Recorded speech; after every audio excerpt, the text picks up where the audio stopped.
Hi YouTube, hi Order of the Purple Cord, hi everybody. This is Lady Angela, and I want to do a video with you today on Athames, daggers, ritual knives, swords. So I have some of my goodies here to share with you, and I want to read you a couple things here out of this book here, The Witch Book, which is written by Raymond Buckland. Now, Raymond Buckland pretty much was the guy who brought Wicca over here to the United States from overseas. He went overseas and he trained with Gerald Gardner and Doreen Valiente, learned all about the actual old Wicca. And they had him come over here to the U.S. and begin the movement to bring Wicca over here. So he's pretty much a really good person to go to if you wanted to know about historical meanings of things. And so that's why I like this witch book. It's kind of like an encyclopedia type book. So I want to read you guys about the Athame. You might be wondering, what the heck is an Athame? So I'm going to read a little piece out of this here for you. Hope you can hear me all right. The one personal tool used by every witch, whether solitary or coven member, is the Athame, pronounced either Athame or Athame. It is a knife with a straight double-edged blade, although a few traditions accept a single-edged blade. In many traditions, the handle and or blade is incised with various symbols pertinent to the particular tradition. The handle is usually black to aid in the tool's absorption of energies from the user. The name Athame is of unknown origin, although the Clavicle of Solomon, an ancient magical manuscript or grimoire from 1572, mentions the name Athame in connection with a similar ritual knife. As with all magical tools, the best are entirely handmade. Ready-made store-bought knives are acceptable as long as the owner then does some work on the tool, if only the carving of symbols. In this way, it is believed that he or she is putting personal energy into the knife. Iron has universally been thought of as a magical metal, being found in a meteoric stones that fell to earth. The ancient Egyptians called iron metal from the sky. The Aztecs called it the gift of heaven. Its power was seen to come from the fact that it was scarcer than wood or stone, and yet far superior to these for the making of tools and weapons. A specialist was needed to fashion the metal, and that specialist, the smith, came to be regarded as magical as well. Knives and swords used in magic invariably have metal blades, reflecting this belief and the power of iron. The one exception is Wicca seems to be the frost tradition, which iron is studiously avoided in favor of brass or copper. The Athame is not used for physical cutting. It is a ritual tool used for casting a circle, for cutting through such a circle to enter or leave, and for invocations and evocations. It can serve in place of a sword or a wand, if necessary. From such use, it becomes charged with the energy of its owner and can act like a capacitor, storing energy for later use. So what does this mean? Pretty much an Athame, it can be used as a symbol of your faith. You could actually just leave your Athame or your ritual dagger on your altar or in your witchy room in your working space as a symbol that of your Wiccan faith, of your pagan faith. Now the Athame usually is the masculine counterpart to the wand. However, they both can be used interchangeably. My Athame I keep wrapped in purple velvet because I only like it to come out and touch sunlight or touch light if it's for ritual purposes. This is a custom and a practice that I do. My Athame I really love. This is my Athame. It's an Isis Egyptian Athame. It has the goddess Isis. It has her wings here. A scarab beetle. On the sheath it has a lot of Egyptian markings. Now your Athame or your ritual dagger needs to connect with you. You have to have a personal connection with it. A lot of times black handles are preferred. You notice mine is not. Mine is metal. Athames have a double-edged blade that is dull most times. This one is dull. I like this one. Do you see how it has kind of the zigzag look? I just love my Athame. When I hold my Athame in my hand, I feel my power. I feel my connection with deity. I feel my connection with the strength, with the masculine energies of deity. When I wield my Athame and I envision the blue-white light glowing from its tip as I lay down a circle or as I close a circle, that is what it's all about. The more you use your Athame, it absorbs some of your power, getting stronger and stronger with each use. Some practitioners like to carve symbols in either the blade or in the handle. That's perfectly fine. It's not used to cut anything physical. Your Athame cuts spiritual energy. It cuts in the other realm. It never cuts anything physical. Whenever I was over the years of me studying, I'd always come across pictures of this particular Athame, and I did not yet own it. With the squiggly blade, this is what drew me. And for a very long time, I always wanted an Athame such as this. And when I got it, and I held it in my hand, which is pretty heavy, I knew I had found my ritual knife. This was the one that was meant for me. This particular one, if you'd like it, it's available on rarebookofspells.com. But any Athame that you feel connected with will work. If it's one that you know for certain has been tooled by a blacksmith, that will contain more power because of the tooling, the banging, and all the work that the blacksmith does in making the blade. That adds energy to your Athame as well. With your Athame, I get tingles when I hold mine. You focus your energy up here, and you direct it down your arm. Because it's metal, it comes down to the tip, and you visualize the beam of light that comes out of the tip. That's how you use your Athame. I always consecrate and charge Athame, especially any new magical tool, whether it's brand new or used, it doesn't matter, or even if it's handmade, because it's not the tool that does the magic, it's the energy that you put into it. Now with the Athame, it does get stronger the more you use it. For example, when I first got mine, I loved it. I'd always wanted this style of Athame, and so when I got it, I was very happy. I've used it several times since then, quite a few times actually, numerous times. And now when I hold it, I get a tingling in my hands and my arms. It holds my energy, it holds my power, and these do get stronger over time and with use. So whenever in the early days, I used to have, I didn't have money when I was quite a bit younger, even when I was a teenager. Of course, we don't have jobs, we don't have money. And I had found a blade that I thought I felt connected with, and I think it had a wooden handle. It was an old kitchen knife. And I took it and I carved into the blade symbols, and I carved into the handle symbols, and that's what I used for years and years and years as my Athame, and that's perfectly fine. But whenever you are able to, and you do want to explore and see what's out there, and you do come across one that speaks to you, I encourage you to get it, treat yourself to it, connect with it, and it will always be a powerful force to increase and enhance your magic and your energy.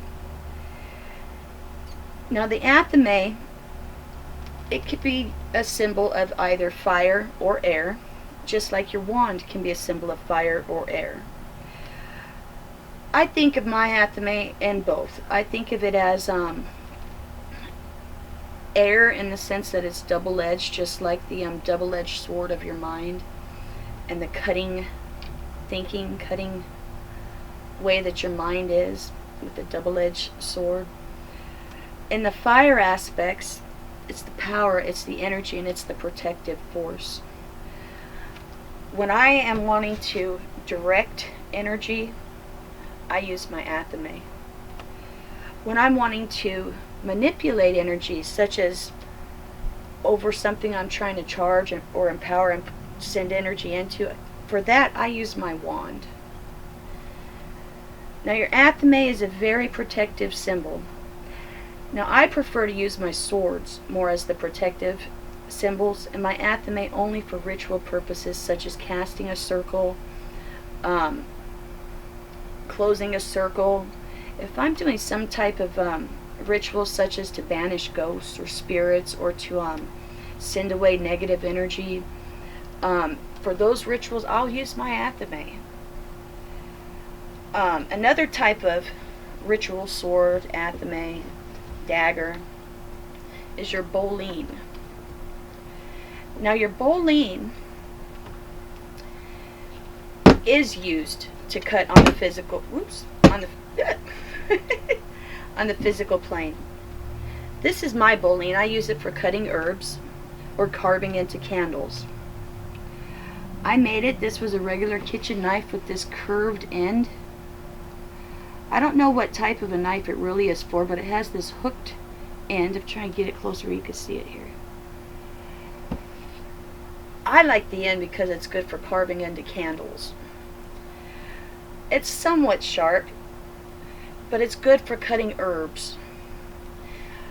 I covered the handle with some of that polymer clay, that bake clay. I covered the handle with it, and then I pushed into it. I have little charms here that are little swords, little Athames, and then a pentacle at the bottom of each end. I also put some feathers, because again, your Athame, it could represent either air or fire. And at the bottom I put this, it's an orange stone, and I baked it, and this is my Bolleen. Now in the witch book there's a portion about Bolleens I'd like to read to you. I marked the page earlier. The Bolleen. In Wicca, a Bolleen is a small knife with a curved blade, used strictly for cutting herbs. It's often confused with the white-handled knife, which is a coven tool used for inscribing other craft tools. Shows a picture here of a traditional Bolleen. The Bolleen's usually about 6 inches from tip of the blade to the end of the handle. The handle has a round hole at its end, through which the thumb or little finger can be placed when holding it for easier use. A popular wood for the handle is cherry. So this is in antique times, you know, this was the type of Bolleen that they used.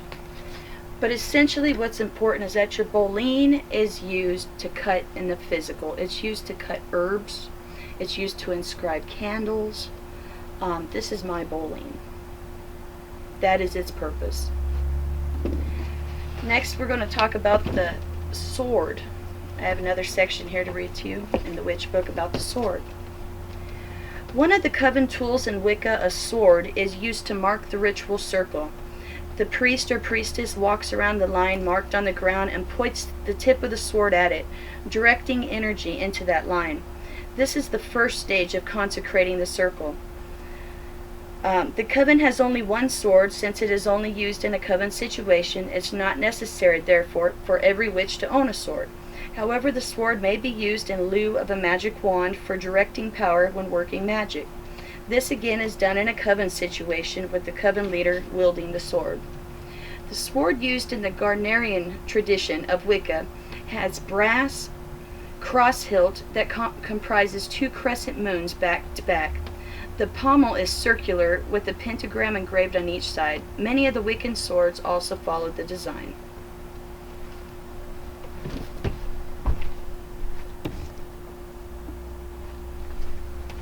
Sorry, I had to make sure my camera was still taping. So what's important to note there is that your sword can be used in place of your Athame, can be used in place of your wand. Again, it's to direct energy. Now, in my way of thinking, your sword, or a sword, is a protective tool. I have two here that I picked up used. I was going to show you what they are, why I like them. This one's a katana. It's only part of a set. I picked it up used at probably a park and swap. I cleansed it, I consecrated it, and why I liked it. For protective energy and fire, it's red. It has a dragon engraved on it. This is the blade. It's not necessarily sharpened up. What it represents to me is protection. And what I do is I hang this sword near one of the entrances to my witchy temple. This sword will guard and protect my witchy temple from any kind of danger, whether it's someone trying to break in, whether it's someone trying to send astral boogies at me, bad energy, bad entities. This sword will protect me. And I've done some magic and consecrations to make it a protective tool for me. Another sword I have here, this is a samurai sword. Now this is my calling out the big guns, protective sword mojo. I got this one used as well. I really like it, and this is my heavy duty protective symbol. I keep this by the entrance to my witchy temple to guard and protect me. It's pretty heavy. It has a samurai head here. I'll try and get it where you can see it. Samurai head. The hilt here, it has a dragon. It has some gargoyle looking heads here. Some more here. This is for a strap that I don't have. Some more of these gargoyle looking heads. Now gargoyles are good for protecting your places as well. These have some wicked looking bat wings. In my blade, it also has some of this dragons carved into it. Dragons blowing fire. It's not necessarily sharp either, but it doesn't have to be, because it's protecting me on a spiritual level. And again, I hang my samurai sword near the entrance to my witchy temple to protect me and guard me from threats that are seen and unseen. So, some people are more partial to the Athame or the ritual dagger than the wand. I didn't used to really have a connection with wands until recently. My son had gifted me one, and he and I made a wand, and I really feel connected with it. So now I'm incorporating both the Athame and the wand into my magic and practices. But I wanted to share with you about the Athame, the ritual dagger, the magical knife, the Bolleen, and swords, and how they are protective energy and a force to direct energy, and how and when it's appropriate to use them to cut things in a physical realm. I hope you enjoyed my video. Wish you all a blessed be, and come back next time and for some more magic and Wicca. Go ahead and hit subscribe down below, and also head on over to our High Priest Psychic Bob Hickman. His channel's here on YouTube under Spirit Channel. He has lots of fun things on his video about both magic, and he's doing a video every day. He's pretty ambitious right now. I wish I could. I'm hoping to get you guys out some more frequent videos. I'll keep on working at that. But I'm glad to be here with you. I always enjoy making these videos for you. Let me know what you think in the comments down below. And again, I wish you all a blessed be.